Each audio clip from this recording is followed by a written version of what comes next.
Guru sejati, best teacher for best future. Never stop learning.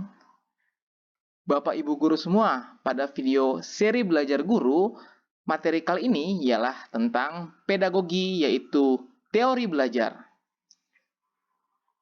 Setelah menyaksikan video ini, para guru diharapkan dapat menerapkan teori belajar dalam pembelajaran untuk mendukung tugas keprofesian dalam merancang dan melaksanakan pembelajaran yang mendidik agar membangun sikap karakter Indonesia, pengetahuan, dan keterampilan peserta didik.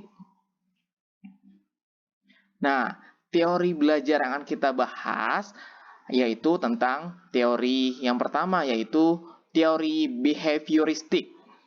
Yang kedua, teori kognitif. Yang ketiga, teori konstruktivistik.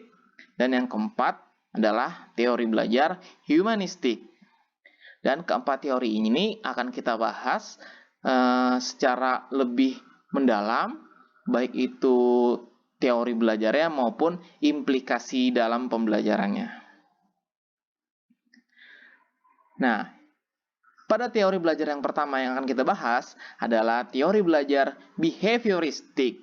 Ini dikenal dengan teori belajar perilaku karena analisis yang dilakukan pada perilaku yang tampak dapat diukur, dilukiskan, dan ditebak.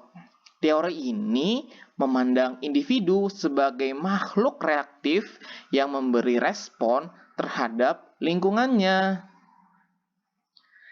Dan teori belajar behavioristik ini adalah memandang bahwa belajar merupakan perubahan tingkah laku sebagai akibat dari adanya interaksi antara stimulus dan respon.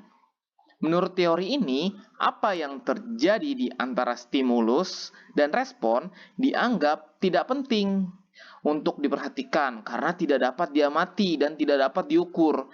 Yang dapat diamati hanyalah stimulus dan respons. Ciri dari teori belajar behavioristik adalah mengutamakan unsur-unsur dan bagian kecil, bersifat mekanistis, menekankan peranan lingkungan, mementingkan pembentukan reaksi atau respon, menekankan pentingnya latihan, mementingkan mekanisme hasil belajar, kemudian mementingkan peranan kemampuan dan hasil belajar yang diperoleh adalah munculnya perilaku yang diinginkan. Implikasi teori belajar behavioristik dalam kegiatan pembelajaran. Pembelajaran yang berlandaskan pada teori behavioristik memandang bahwa pengetahuan adalah objektif, pasti, tetap, tidak berubah. Pengetahuan telah terstruktur dengan rapi, sehingga belajar adalah perolehan pengetahuan, sedangkan mengajar adalah memindahkan pengetahuan ke orang lain yang belajar atau peserta didik. Peserta didik diharapkan akan memiliki pemahaman yang sama terhadap pengetahuan yang diajarkan. Artinya, apa yang dipahami oleh pendidik atau guru, itulah yang harus dipahami oleh murid. Thorndike merumuskan peran yang harus dilakukan guru dalam proses pembelajaran, yaitu ada 4 nih. Yang pertama, membentuk kebiasaan peserta didik. Jangan berharap kebiasaan itu akan terbentuk dengan sendirinya. Yang kedua, berhati-hati jangan sampai membentuk kebiasaan yang nantinya harus diubah, karena mengubah kebiasaan yang telah terbentuk adalah hal yang sangat sulit.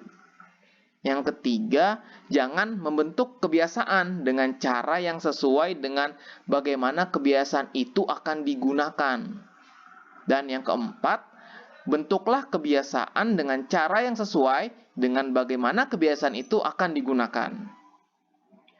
Teori belajar behavioristik pada zaman modern nih. Salah satu contoh pembelajaran behavioristik adalah pembelajaran terprogram atau istilahnya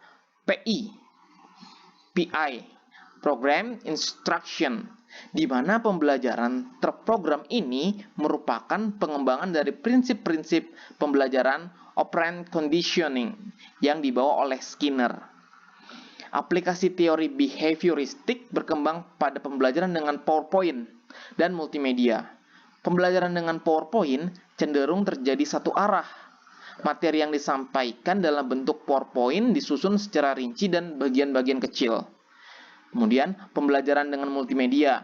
Peserta didik diharapkan memiliki pemahaman yang sama dengan pengembang. Feedback pada pembelajaran dengan multimedia cenderung diberikan sebagai penguatan dalam setiap soal. Hal ini serupa dengan program pembelajaran yang pernah dikembangkan Skinner. Skinner mengembangkan model pembelajaran yang disebut teaching machine, yang memberikan feedback kepada peserta didik bila memberikan jawaban benar dalam setiap tahapan dari pertanyaan tes, bukan sekadar feedback pada akhir tes. Itu dulu ya video yang kami sampaikan, semoga bermanfaat. Untuk teori-teori belajar selanjutnya, insya Allah akan dibuat di video-video selanjutnya. Jangan lupa untuk dukung channel YouTube Guru Sejati dengan subscribe channelnya, like dan bagikan videonya. Terima kasih.